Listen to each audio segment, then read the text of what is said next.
Bismillahirrahmanirrahim. Assalamualaikum warahmatullahi wabarakatuh. Yang terhormat Bapak, Ibu dosen dan guru penguji uji kinerja PPG dalam jabatan tahun 2025.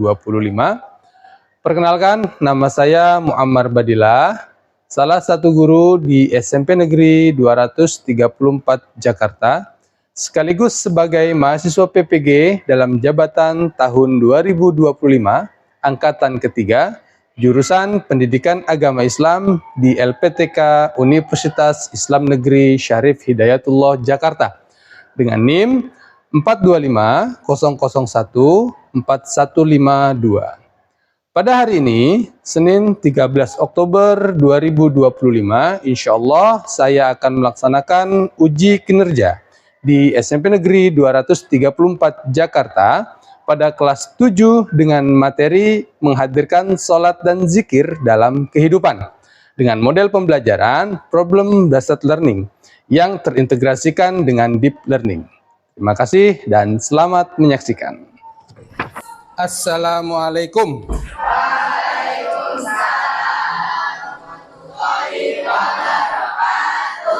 Bagaimana kabarnya anak-anakku sekalian?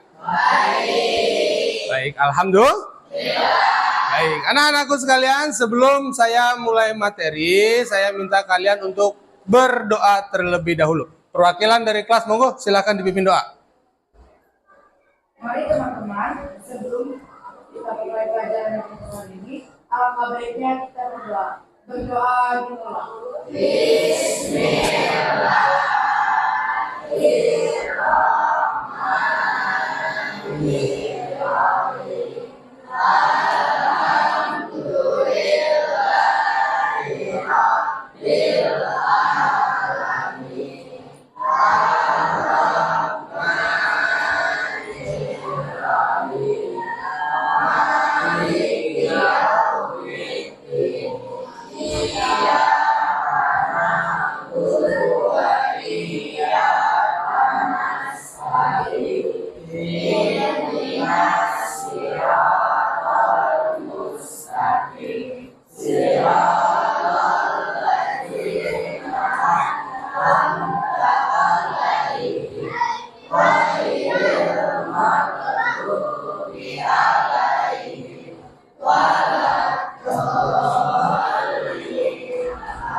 Oke, baik.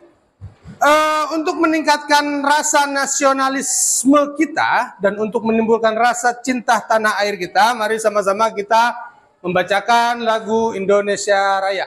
Saya minta tolong satu orang untuk memimpin di depan dan yang lainnya saya persilakan untuk berdiri.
Ya, baik, silakan duduk kembali.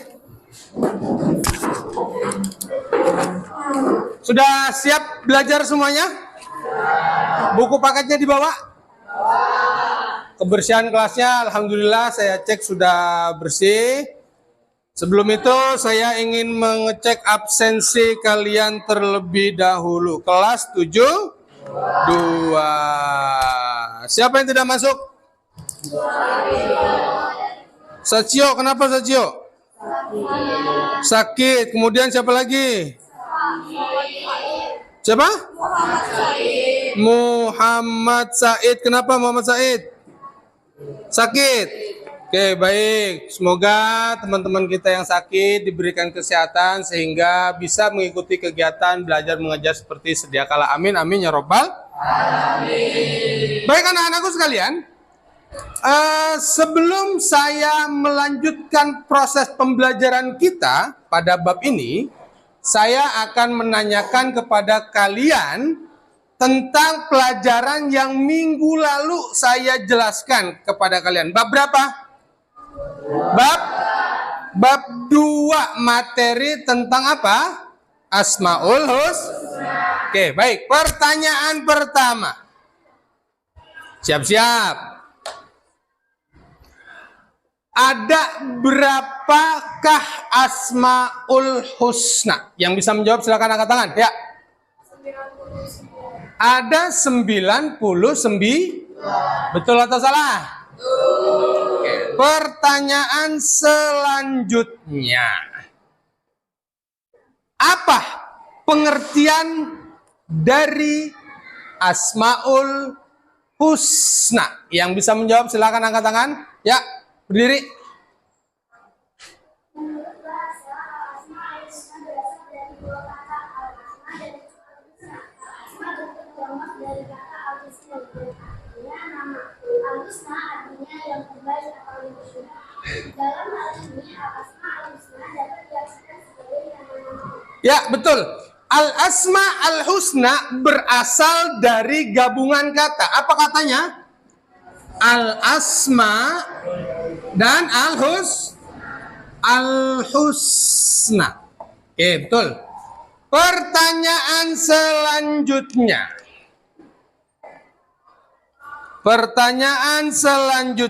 Apa 4 asmaul husna yang minggu lalu kita bahas? Angkat tangan yang bisa. Berdiri. Al-Alim, Al-Khabir, As-Sami, dan Al-Basir. Al-Alim, Al-Khabir, As-Sami, dan Al-Basir. Betul atau salah? Betul. Ya, itu adalah 4 pembahasan tentang Asmaul Husna yang kita pelajari pada bab 2. Sebenarnya Asmaul Husna itu kan ada banyak. Ada berapa? Ada 99. Tetapi yang menjadi pokok pembahasan kita pada bab 2 ini hanya 4. Yang pertama apa? Al-Alim, Al-Khabir, As-Sami, dan Al-Basir. Baik. Sebelum saya memulai ke materi, saya akan membacakan terlebih dahulu tujuan pembelajaran. Tujuan pembelajaran pada bab ini yang pertama adalah menghubungkan hakikat sholat dan zikir dalam mencegah perbuatan keji dan mungkar. Tujuan pendidikan yang kedua yakni melalui teknik pembelajaran Everyone is Teacher, kalian dapat menuliskan contoh perilaku ketakwaan sebagai pemaknaan sholat dalam zikir dalam mencegah perbuatan keji dan munkar. Ya, itu adalah tujuan pembelajaran yang akan kita bahas, yang akan kita pelajari pada bab ini. Baik, semua sekarang perhatikan ke depan. Menghadirkan sholat dan zikir dalam kehidupan. Sebelum saya memulai ke materi, saya akan bertanya kepada kalian terlebih dahulu. Apa sih itu sholat? Yang bisa menjawab angkat tangan? Ya, silakan berdiri. Sholat adalah ibadah yang berkorban dan ucapan tertentu yang dimulai dengan takbir dan diakhiri dengan salam. Ya, sholat adalah perbuatan yang diawali dengan salam dan diakhiri dengan yang diawali dengan takbiratul ihram dan diakhiri dengan salam. Pertanyaan selanjutnya, apa yang kalian pahami tentang zikir? Yang bisa angkat tangan ya.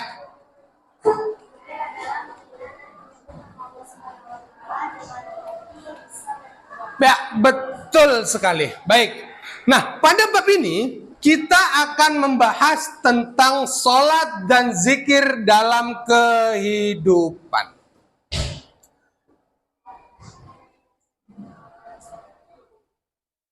Oke, pengertian sholat. Sholat menurut bahasa adalah doa atau meminta kebaikan.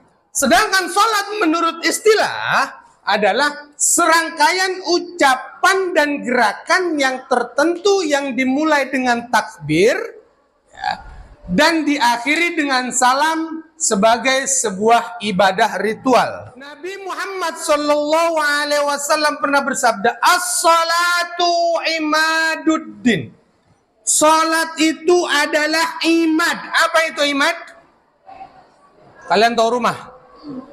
Rumah itu kalau misalnya berdirinya rumah ada nggak penyanggahnya? Namanya apa disebut? Tiang. Imad itu adalah tiang. Salat itu diibarat katakan sebagai rumah atau bangunan. As-salatu imaduddin. Salat adalah tiangnya agama. Jadi kalau misalnya kita ingin menegakkan agama, kita harus bikin dulu tiangnya. Apa? Salat. Karena berdirinya agama, berdirinya sebuah rumah karena adanya pondasi yang kuat. Nah, pondasinya agama itu adalah salat. Faman aqamaha faqad aqamad-din. Barang siapa yang mendirikan sholat, berarti dia telah mendirikan tiangnya agama. Sekarang ada rumah yang besar. Kira-kira rumah yang 3 lantai tiangnya cukup nggak Pak menggunakan tiang rumah 1 lantai? Enggak. Kalau ingin mempunyai agama yang kuat, otomatis dasarnya, pondasinya harus kuat. Apa pondasinya? Sholat.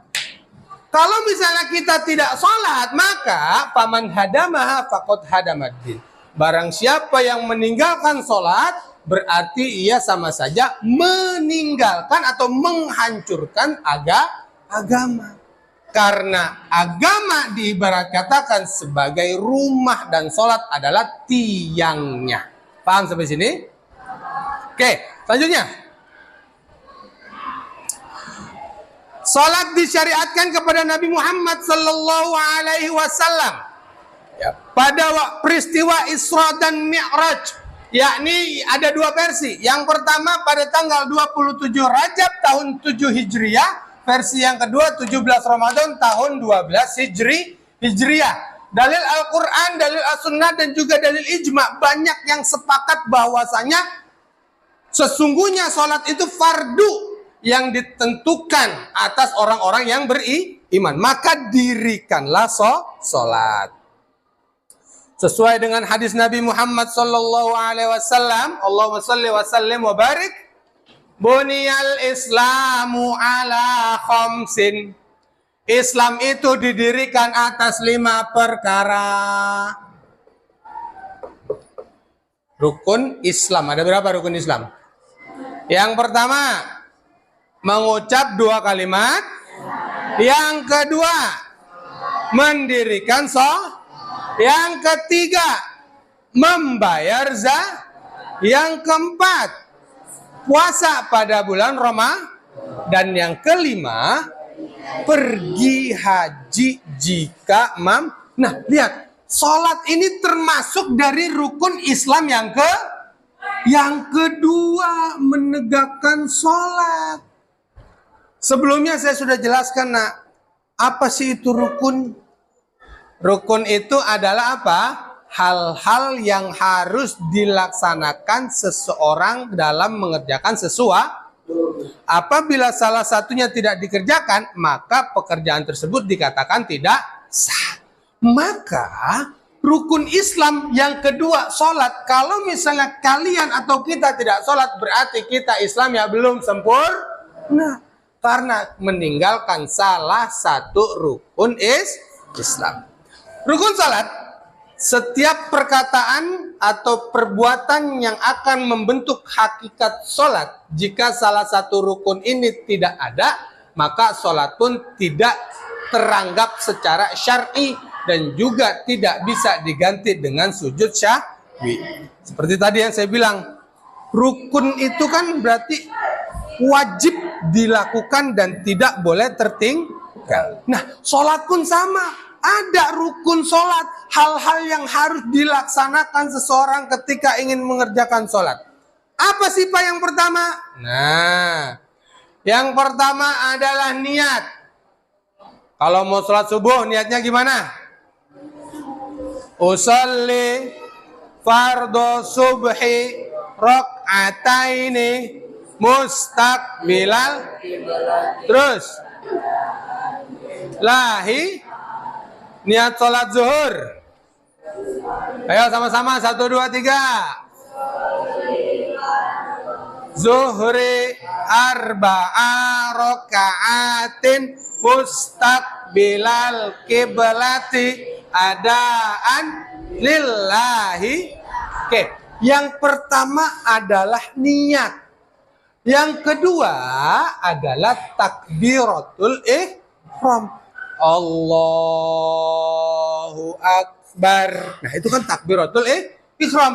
Allahu Akbar kabira walhamdulillahi katsira wa subhanallahi bukratan wa asila. Nah, itu pun rangkaian dari rangkaian sholat. Berdiri kemudian membaca Al-Fatihah, setelah itu membaca Al-Fatihah. Setelah membaca Al-Fatihah, ruku, i'tidal, sujud, duduk di antara dua sujud, sampai terakhir ada yang namanya tertib.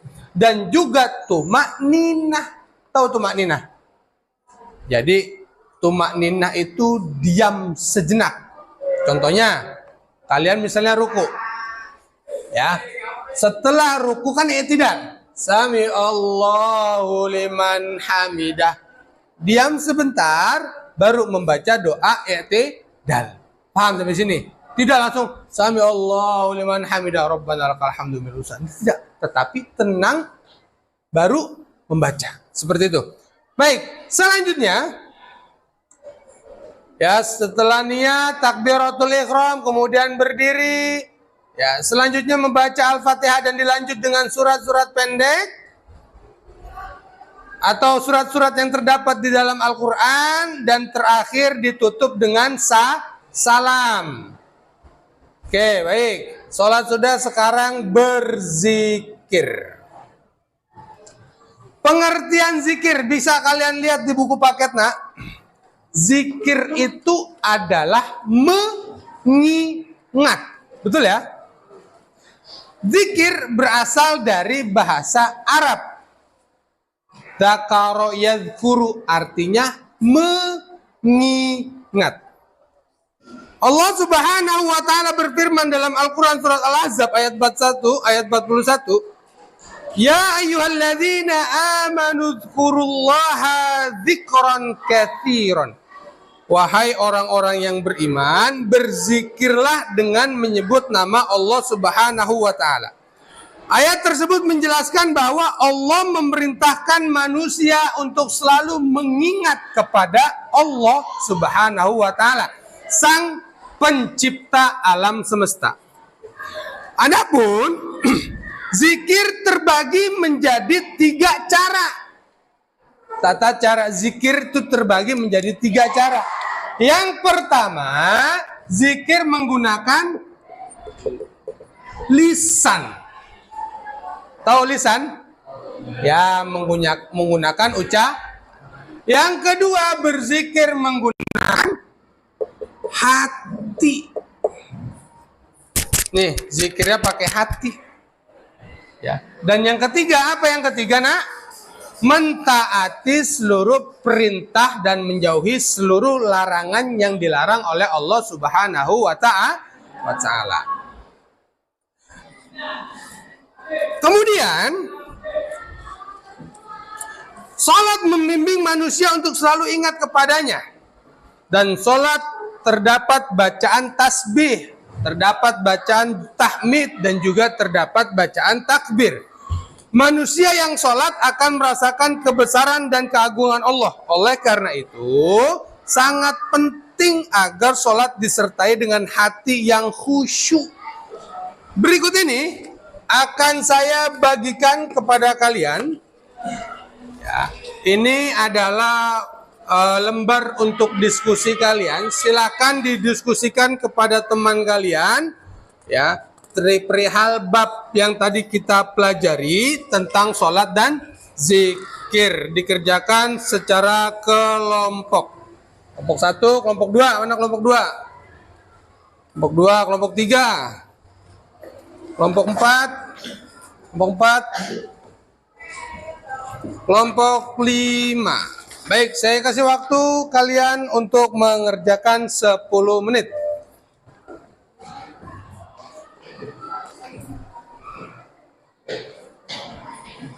Baik, cukup. Sekarang saya minta kelompok 1 untuk memaparkan di depan. Kelompok 1. Kelompok 1 untuk memaparkan tugasnya di depan. Ayo, semuanya maju kelompok 1 ke depan.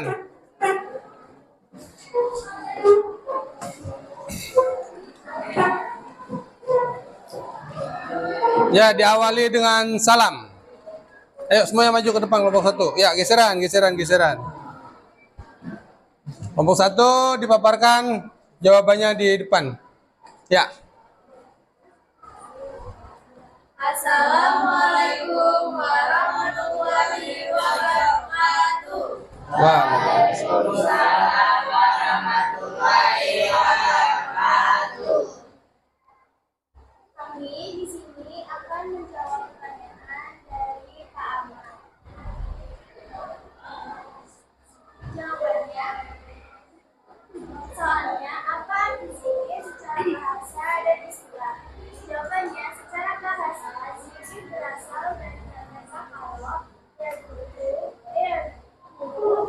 zikran yang berarti mengingat, menyebut atau mengucapkan. Secara istilah, zikir adalah mengingat Allah Subhanahu wa Ta'ala dengan menyebut namanya melalui ucapan, hati, dan perbuatan, baik dengan membaca kalimat thayyibah atau Subhanahu wa Ta'ala, alhamdulillah, atau Alhamdulillah, membaca Al-Quran, berdoa, maupun merenungkan kebesarannya. Ya, bukan untuk kelompok 1. Silakan kelompok 1 duduk. Selanjutnya saya minta kelompok 2. Monggo, silakan dipaparkan ke depan hasil diskusinya. Assalamualaikum warahmatullahi wabarakatuh. Waalaikumsalam warahmatullahi wabarakatuh. Tujuan kelompok kami diperlukan untuk mempresentasikan jawaban dari LKPD yang diberikan oleh kalian. Soal kedua, mengapa sholat disebut tiang agama? Yang pertama, sholat merupakan fondasi utama dalam ajaran Islam. Kedua, sholat adalah ibadah pokok dalam Islam. Yang ketiga, sholat menopang amal ibadah lainnya.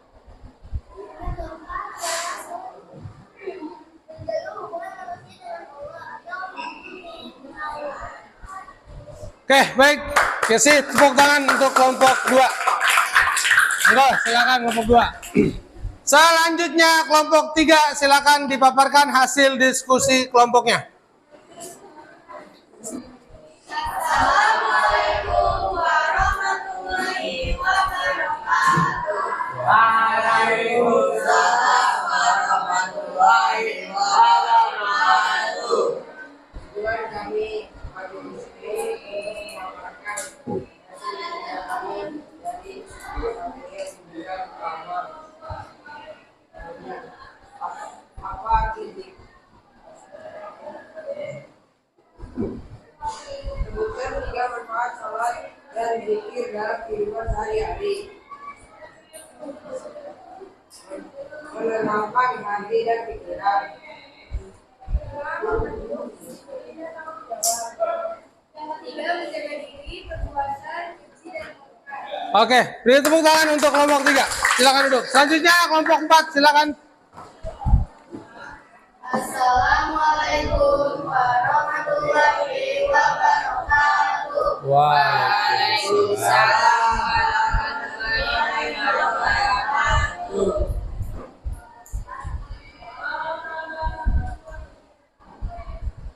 Mengapa orang yang sering berzikir hatinya menjadi tenang? Jawabannya, berzikir membuat seseorang selalu merasa dekat dengan Allah Subhanahu wa Ta'ala. Zikir menghadirkan kesadaran akan kehadiran Allah. Zikir menghapuskan kegelisahan dan kegelisahan. Zikir menunjukkan rasa syukur dan senang. Beri tepuk tangan untuk kelompok 4. Monggo silakan duduk. Terakhir silakan kelompok 5 untuk memaparkan diskusi yang telah disediakan. Monggo silakan.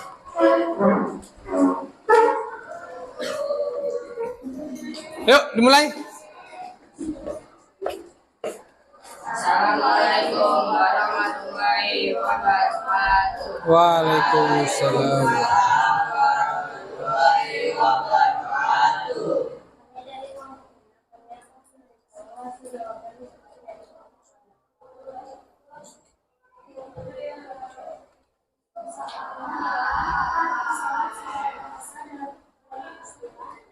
Secara bahasa, salat berasal dari kata Arab yang berarti doa. Secara istilah, salat adalah ibadah yang terkait dengan dan diakhiri dengan salam. Dilakukan sesuai dengan syarat dan dengan cara yang telah diperhatikan oleh Allah Subhanahu wa Ta'ala. Oke, silakan duduk. Beri tepuk tangan. Baik, selanjutnya saya akan memberikan lembar kerja peserta didik individu. Ya, jadi harap kalian kerjakan sendiri-sendiri. Saya kasih waktu 15 menit dari sekarang agar dikerjakan kemudian dikumpulkan.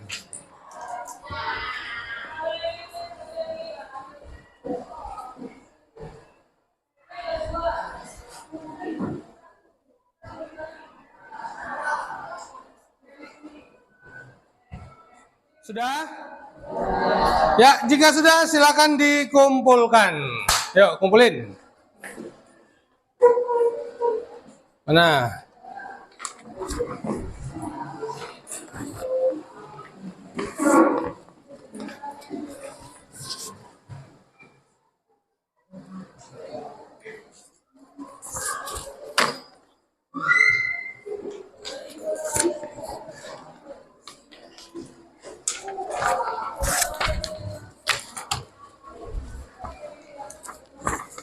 Nabi Muhammad sallallahu alaihi wasallam bersabda, "Awwalu ma yuhasabu bihil abdu yaumal qiyamati as-shalah."